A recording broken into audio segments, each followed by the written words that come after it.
എല്ലാവർക്കും നമസ്കാരം മക്കളെ. ഇത് കണ്ടില്ലേ, ഇന്ന് ഞാൻ നിങ്ങളുമായിട്ട് ഷെയർ ചെയ്യുന്നത് ചിക്കൻ കൊണ്ടാട്ടത്തിന്റെ റെസിപ്പിയാണ്. എല്ലാവർക്കും അറിയാൻ പാടില്ലാത്തവർക്കും പാചകം പഠിച്ചു വരുന്നവർക്കും വേണ്ടിയാണ്. ആദ്യമായിട്ട് എല്ലാവർക്കും നന്ദി പറയുകയാണ്. എൻ്റെ വീഡിയോ കാണുകയും സപ്പോർട്ട് ചെയ്യുകയും ചെയ്യുന്നതിന്.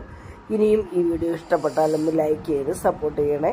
അപ്പോൾ ഇത് എന്തിൻ്റെ കൂടെ കഴിക്കാനും വളരെ ടേസ്റ്റി ആയിട്ടുള്ള ഒരു ചിക്കൻ വിഭവമാണ്. അത്രയ്ക്ക് രുചിയാണ്. എന്ത് ഭക്ഷണത്തിൻ്റെ കൂടെയും കഴിക്കാം. വളരെ കുറച്ചാണ് ചെയ്തിരിക്കുന്നത്. അപ്പോൾ ഇത് വീഡിയോ കണ്ടെങ്കിലേ മനസ്സിലാകുള്ളത്. നമുക്ക് വീഡിയോയിലേക്ക് പോകാം. അപ്പോൾ നമ്മൾ ചിക്കൻ കൊണ്ടാട്ടം തയ്യാറാക്കാനായിട്ട് ഞാൻ ഒരു 3/4 കിലോ ചിക്കനാണ് എടുത്തിരിക്കുന്നത്. അതിൻ്റെ എല്ലുമൊക്കെ കൂടെ ചേർന്നാണ് കട്ട് ചെയ്ത് വെച്ചിരിക്കുന്നത്. ഇതേ രീതിയിൽ ചെറിയ പീസസ് ആയിട്ട് കട്ട് ചെയ്ത് വെച്ചിരിക്കുകയാണ്. നമുക്കിനി ഇത് മസാലയൊക്കെ പുരട്ടി ഒരു അരമണിക്കൂർ അല്ലെങ്കിൽ 1 മണിക്കൂർ വെക്കണം. എന്നെങ്കിൽ ഇതിൻ്റെ മസാലയൊക്കെ ഇതിനകത്ത് പിടിക്കത്തുള്ളൂ. അപ്പോൾ നമുക്കൊരു പാത്രത്തിലേക്ക്, അതാണ്ടത് നമ്മൾ സ്ട്രെയിനറിനകത്ത് വെച്ച് വെള്ളം കളയാൻ വേണ്ടി വെക്കുന്നതാണ്. നമുക്ക് ഇന്നാണ്ട് ഈ പാത്രത്തിലേക്ക് ഇത് മാറ്റാം. ഈ പാത്രത്തിലേക്ക് ഇട്ടിട്ട് നമുക്ക് ഇതിലേക്ക് ആവശ്യമുള്ള മസാലകൾ നമുക്ക് ചേർത്ത് കൊടുക്കാം. ആദ്യമായിട്ട് ഞാൻ ഇതിലേക്ക് ഒരു 1/2 സ്പൂൺ ഉപ്പാണ് ചേർത്ത്, 1/2 ടീസ്പൂൺ ഉപ്പ്. പിന്നെ നമ്മൾ ചേർക്കുന്നത് ഒരു 1/2 ടീസ്പൂൺ കുരുമുളകും കൂടെ ചേർക്കുന്നുണ്ട്. 3/4 കിലോ ഇറച്ചിയേ ഉള്ളൂ, അതനുസരിച്ച് ചേർത്താൽ മതി. പിന്നെ 1/2 കിലോ മസാലപ്പൊടി. 1/2 കിലോ അല്ല, 1/2 ടീസ്പൂൺ. ഈ കിലോ കണക്ക് ഓർമ്മ വരുക. അപ്പോൾ ഒരു 1/4 സ്പൂൺ മഞ്ഞൾപ്പൊടി, പിന്നെ 1 ടീസ്പൂൺ മുളക് പൊടി. പിന്നെ നമ്മൾ ഇതിലേക്ക് നമ്മുടെ കസ്തൂരി മേത്തി എന്ന് പറയുന്നൊരു ലീഫാണിത്. നമ്മുടെ ഈ ഉലുവായുടെ ഇല ഉണക്കിയതാണ്. അപ്പം നമ്മുടെ ഈ ഹോട്ടലിലൊക്കെ നമുക്കിങ്ങനെ ഈ ചിക്കൻ കൊണ്ടാട്ടം കിട്ടുമ്പോൾ നല്ല ഫ്ലേവർ മണമൊക്കെ അല്ലേ, അതിനുവേണ്ടി ഞാൻ ഒരു സ്പൂൺ ചേർത്ത് കൊടുക്കുവാണ്. 1 സ്പൂൺ മതി.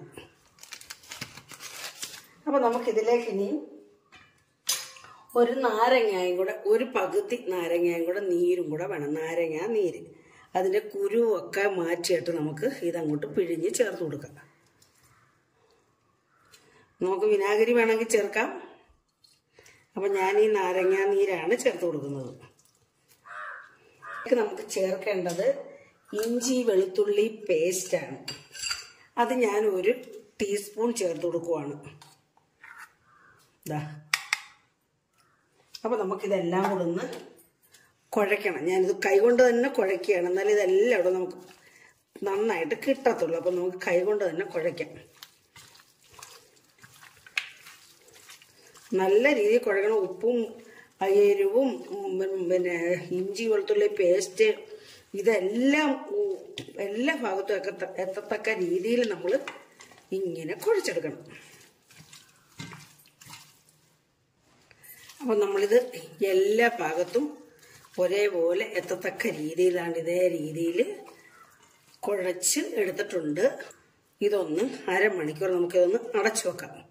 ആ സമയത്ത് നമുക്ക് സവാളയൊക്കെ ഒന്ന് അരിഞ്ഞുകൊണ്ട് വരാം. അരിഞ്ഞില്ലായിരുന്നു, അപ്പം ഇത് ഇവിടെ ഇരിക്കട്ടെ. അപ്പോൾ ഇത് അടച്ച് ഇവിടെ അരമണിക്കൂർ നമുക്ക് വെക്കാം. അപ്പോൾ നമ്മുടെ സവാള 3 മീഡിയം പരുവത്തിലുള്ള സവാളയാണ് ഞാനെടുത്ത് കട്ട് ചെയ്ത് വെച്ചിരിക്കുന്നത്. നമുക്കിതിനകത്ത് വേണമെങ്കിൽ ചെറിയ ഉള്ളി വേണമെങ്കിലും ചേർക്കാം. പിന്നെ ഒരു 3 പച്ചമുളകും എടുത്തിട്ടുണ്ട്. നമ്മുടെ ഇൻഡാലിയത്തിൻ്റെ ചട്ടിയാണ്, ചൂടായിട്ടുണ്ട്. ഇതിലേക്ക് ഞാനൊരു 150 ഗ്രാം വെളിച്ചെണ്ണയാണ് ഒഴിച്ചു കൊടുക്കുന്നത്. മാഗ്നേറ്റ് ചെയ്യാൻ വെച്ചിരുന്നത് നമ്മുടെ ചിക്കൻ ഇതേ പരുവായിട്ട് നമുക്കൊന്നുകൂടെ നിളക്കി നോക്കാം.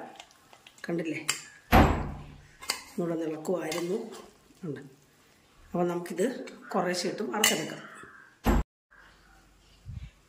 അപ്പോൾ നമ്മുടെ എണ്ണ ചൂടായിട്ടുണ്ട്. ഇതിലേക്ക് നമുക്ക് ഒരു 3-4 പ്രാവശ്യം ഇട്ട് നമുക്ക് വറുത്തെടുക്കാം.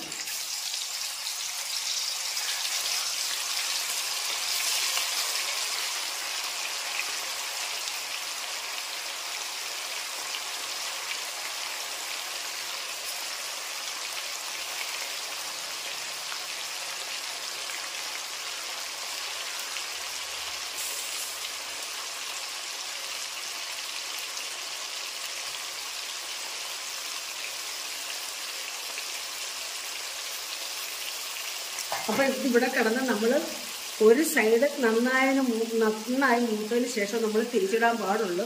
അല്ല നമ്മൾ തവിയിട്ട് ഇങ്ങനെ കുത്തി ഇളക്കിയിട്ട് കറക്കിയാൽ ഇതിൻ്റെ മസാലയെല്ലാം ഈ എണ്ണയ്ക്കകത്തങ്ങ് വീഴും. അപ്പം നമ്മൾ ഒരു സൈഡ് മൂത്തതിന് ശേഷം തിരിച്ചിട്ടാൽ ആ മസാലയൊന്നും ഇളകി പോകത്തില്ല. അപ്പോൾ ഇതേ രീതിയിൽ കിടന്ന് ഒരു സൈഡ് അപ്പം നമ്മൾ നമ്മൾ പരന്ന പാത്രം അല്ലാത്തതുകൊണ്ട് കുഴിഞ്ഞ പാത്രമായത് നമ്മൾ ഇടയ്ക്ക് തന്നെ ഇങ്ങനെയൊക്കെ ഒന്ന് ചരിച്ചു കൊടുക്കണം കേട്ടോ. അപ്പോൾ എല്ലായിടവും എണ്ണ കിട്ടാൻ വേണ്ടിയാണ് ഇങ്ങനെയൊക്കെ ഒന്ന് വെച്ച് കൊടുക്കണം കേട്ടോ. ഈ പരന്ന ഫ്രൈ പാനൊക്കെ ആണെങ്കിൽ നമുക്ക് പ്രശ്നമില്ല, ഇങ്ങനെ പരന്ന് സ്പ്രെഡ് ചെയ്ത് കിടക്കും. നമ്മുടെ ചിക്കൻ ഒരു സൈഡ് മൂത്തിട്ട് നമുക്കിങ്ങനെ തിരിച്ചിട്ട് കൊടുക്കാം. ഇതേ രീതിയിൽ ഇങ്ങനെ തിരിച്ചിട്ട് കൊടുക്കണം. അപ്പോൾ അടുത്ത സൈഡിലുള്ളത് നമ്മൾ മസാല പോവാതെ നമ്മൾ ശ്രദ്ധിച്ചോളാം. ചിക്കൻ മൂത്തിട്ട് നമുക്കിതൊന്ന് കോരിയെടുക്കാം.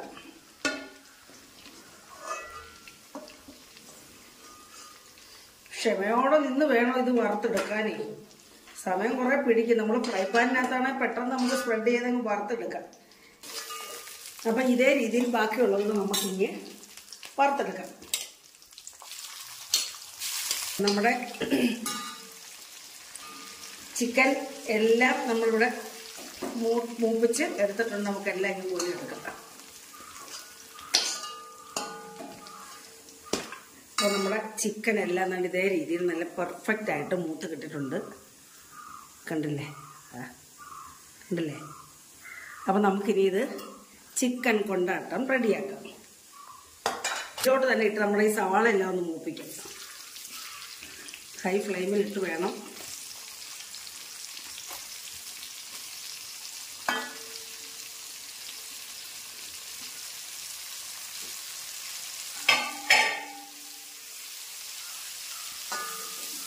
നമ്മളിതിന് ആവശ്യമായിട്ട് ഉപ്പിട്ട് കൊടുക്കാം. നമ്മൾ അര സ്പൂണ് നമ്മുടെ ചിക്കനകത്ത് ഇട്ടതായതുകൊണ്ട് ഞാൻ അര സ്പൂൺ കണക്കാക്കി ഇതിനകത്ത് ഉപ്പ് ചേർത്തിട്ടുള്ളൂ. ഇതൊന്ന് എണ്ണയ്ക്കകത്ത് കിടന്നൊന്ന് മൂക്കട്ടെ.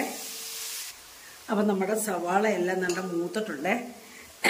ഞാനിപ്പോൾ ഇത് ഇങ്ങനെ ചെയ്യുന്നത് നമ്മൾ കുറച്ച് വെളിച്ചെണ്ണയ്ക്കകത്താണ് ഇതൊക്കെ ചെയ്യുന്നത്. അപ്പോൾ കുറച്ച് വെളിച്ചെണ്ണ ഒഴിച്ച് ചെയ്യുന്നതുകൊണ്ടാണ് നമ്മൾ കൂടുതൽ സമയമെടുത്ത് ഇതൊക്കെ ഈ ചിക്കൻ പൊരിച്ചെടുത്തതും ഈ സവാള മൂപ്പിച്ചെടുത്തതും. അപ്പം നമ്മൾ കൂടുതൽ ലെങ്ത് ആകാതിരിക്കാൻ വേണ്ടിയാണ് അങ്ങനെ ചെയ്യുന്നത്. അപ്പം നമുക്ക് ഇതിങ്ങനെ കോരിയെടുക്കാം. വെള്ളം ഈ എണ്ണ തോർന്നിറങ്ങാനായിട്ട് നമുക്കിങ്ങനെ മാറ്റി വെക്കാം. ഇതേ രീതിയിൽ എണ്ണ ഇങ്ങോട്ട് വീഴട്ടെ. നമ്മളിനി ഈ ചട്ടിക്കകത്ത് നമ്മൾ ചിക്കൻ കൊണ്ടാട്ടം തയ്യാറാക്കത്തില്ല കേട്ടോ. കാരണം ഇതെല്ലാം കരിഞ്ഞു പിടിച്ചിട്ടുണ്ട്. ചെവിടെല്ലാം നല്ല ഇതേ രീതിയിലുണ്ട്. അതുകൊണ്ട് ഇതിങ്ങനെ അങ്ങോട്ട് ഇതിൻ്റെ എണ്ണയെല്ലാം വാർന്നിറങ്ങാൻ വേണ്ടി ഇങ്ങനെ മേലോട്ട് കയറ്റി ഇങ്ങനെ വെക്കട്ടെ. നമുക്കൊരു കുറച്ച് ഇരുന്നിട്ട് നമുക്കിതിങ്ങ് കോരിയെടുക്കാം. അപ്പോൾ നമുക്കിതിങ്ങ് കോരിയെടുക്കാം. ഞാൻ സമയം അധികം കളയുന്നില്ല. അപ്പം നമുക്കത് കുറച്ച് നമുക്ക് കൂടുതൽ ഇനി നമുക്ക് സവാള അധികം മൂക്കണ്ടല്ലോ. അപ്പോൾ അതനുസരിച്ച് നമുക്ക് വെളിച്ചെണ്ണ ചേർത്താൽ മതി. അപ്പം നമുക്കിനി ഈ പാത്രം നമ്മളങ്ങ് മാറ്റുകയാണ്. ഇത് എടുക്കുന്നില്ല കേട്ടോ.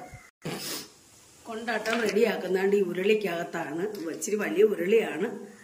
അപ്പോൾ എനിക്കിപ്പോൾ ഇവിടെ ഇതേ ഉള്ളൂ. അപ്പം ഞാൻ അതുകൊണ്ട് എന്നാലും ഇതങ്ങ് എടുത്തത് നമ്മളൊരു 3/4 കിലോ ഇറച്ചിക്ക് കണക്കാക്കി ഈ ഉരുളിങ്ങ് എടുത്തത് അതൊന്ന് ചൂടാവട്ടെ. അപ്പം നമ്മുടെ ചട്ടി ചൂടായിട്ടുണ്ട്. ഇതിലേക്ക് നമ്മൾ ഇത് വറുത്ത എണ്ണ തന്നെ ഒഴിക്കുകയാണ്. അതൊന്ന് അരിയാൻ വേണ്ടി മാറ്റി വെച്ചതാണ്. അതിൻ്റെ തെളി എണ്ണ ഞാൻ ഒഴിച്ചു കൊടുക്കുവാണ്.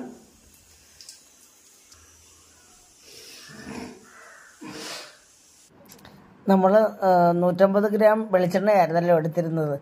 അപ്പം ഇതെല്ലാം വറുത്തെല്ലാം കഴിഞ്ഞപ്പോൾ ഇത്രയേ ഉള്ളൂ. ഇതിലേക്ക് ഇനി ഞാൻ 1 ടേബിൾ സ്പൂൺ വെളിച്ചെണ്ണയും കൂടി ഒഴിച്ചു കൊടുക്കുകയാണ്. അത്ര മതി. അതിലേക്ക് ഞാൻ 3-4 വറ്റൽമുളകും കൂടി ഇട്ടൊന്ന് മൂപ്പിച്ചെടുക്കുകയാണ്. നമുക്കതിലേക്ക് ഇഞ്ചി വെളുത്തുള്ളി പേസ്റ്റ് ഇട്ട് കൊടുക്കാം. നമ്മൾ ചിക്കനകത്ത് ഇട്ടതാണല്ലോ. അപ്പം ഞാൻ ഇതിനകത്തേക്ക് ഒരു 1.5 ടീസ്പൂൺ ഇട്ട് കൊടുക്കുക.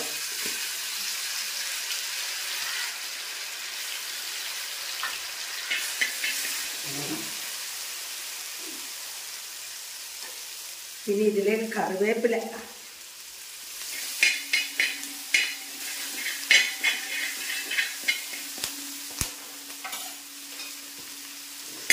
ഇഞ്ചി വെളുത്തുള്ളി ഒന്ന് മൂത്ത് കഴിയുമ്പോൾ നമുക്കിതിലേക്ക് ഈ പൊടികളൊക്കെ ഇട്ട് കൊടുക്കണം. കാരണം നമ്മുടെ സവാള നമ്മൾ വറുത്ത് കോരി വെച്ചിരിക്കുന്നതാണല്ലോ. അപ്പോൾ നമ്മുടെ ഇഞ്ചി വെളുത്തുള്ളി പേസ്റ്റ് കൂട്ടാൻ മാത്രം മതി. അപ്പം നമ്മുടെ ഇഞ്ചി വെളുത്തുള്ളി പേസ്റ്റ് ഇവിടെ മൂത്തിട്ടുണ്ട്. നമുക്കിനി ഇതിലേക്ക് പൊടികൾ ചേർത്ത് കൊടുക്കാം. ആദ്യം 1/4 സ്പൂൺ മഞ്ഞൾപ്പൊടി. പിന്നെ നമ്മൾ ഇതിനകത്ത് നേരത്തെ നമ്മൾ കുരുമുളക് ചേർത്തായത് പിന്നെ കൂടുതൽ എരിവായി പോകും. അതുകൊണ്ട് ഞാൻ 1/4 സ്പൂൺ കുരുമുളക് പൊടി, പിന്നെ ഒരു 2 ടീസ്പൂൺ മുളക് പൊടി. അത് മതി. നമ്മൾ 3/4 കിലോ ചിക്കനെല്ലാം ഉള്ളു. അപ്പം നമ്മൾ കുഞ്ഞുങ്ങൾക്കൊക്കെ കൊടുക്കേണ്ടത് കൊണ്ട് 2 ടീസ്പൂൺ മുളക് പൊടി മതി. പിന്നെ ഒരു 1/2 ടീസ്പൂൺ ഗരം മസാല. ഗരം മസാല അല്ല, ചിക്കൻ മസാലയാണ് കേട്ടോ. ഇനിയും ഇതിനകത്തോട്ട് വേണ്ടുന്നത് ചില്ലി ഫ്ലെക്സ് ആണ് കേട്ടോ. നമ്മുടെ ചില്ലി ഫ്ലെക്സ് ഞാൻ ഒരു 1.5 ടീസ്പൂൺ ചേർത്ത് കൊടുക്കുക. നമ്മൾ ഇതിനകത്തേക്ക് നമ്മൾ എടുത്തു വെച്ചിരിക്കുന്ന പച്ചമുളക് കൂടി ചേർത്ത് കൊടുക്കുവാണ്. എന്നിട്ട് ഇതിലേക്ക് നമ്മൾ ശരിയാക്കി വെച്ചിരിക്കുന്ന സവാള ഇട്ട് കൊടുക്കുവാണ്. നമ്മൾ 3/4 കിലോ ഇറച്ചിക്ക് കണക്കാക്കിയാണ് ചെയ്യുന്നത്. അപ്പൊ ഇതിലേക്ക് നമുക്ക് ഇതൊന്ന് കൂട്ടി യോജിക്കണമല്ലോ. അതിനായിട്ട് നമ്മൾ ഇതിലേക്ക് 150 ഗ്രാം കണക്കാക്കി നമ്മൾ വെള്ളം ഒഴിച്ചു കൊടുത്തിട്ടുണ്ട്. കാരണം ഇതിൻ്റെ ഗ്രേവി എല്ലാം ഒന്ന് സെറ്റായി നമ്മുടെ ചിക്കനകത്ത് പിടിക്കണ്ടായ കിടന്ന്. അപ്പോൾ നമ്മൾ ആവശ്യത്തിന് വെള്ളം ഒഴിച്ചു കൊടുക്കണം കേട്ടോ. നമ്മുടെ ഈ മസാലയൊക്കെ നമ്മുടെ ഇറച്ചിക്കകത്തൊക്കെ ഒന്ന് പിടിക്കണമല്ലോ. അപ്പം നമുക്കിനി ഇതിലേക്ക് ഉപ്പുണ്ടോന്ന് നോക്കാം. ഒരു 1/2 ടീസ്പൂൺ ഉപ്പിട്ട് കൊടുക്കാം. നല്ല എരിവുണ്ട്, ആവശ്യത്തിന് എരിവുണ്ട്. ഇനി നമുക്കിതിലേക്ക് നമ്മുടെ ചിക്കൻ അങ്ങ് ഇട്ട് കൊടുക്കാം.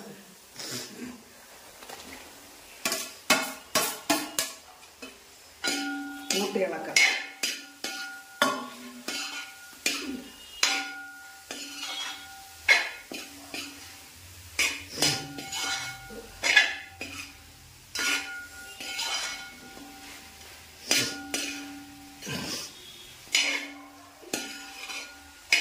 അപ്പം നമ്മളിതിൻ്റെ എരിവും എല്ലാം ഒന്ന് ബാലൻസ് ആകാൻ വേണ്ടി നമ്മൾ ഇതിലേക്ക് പിന്നെ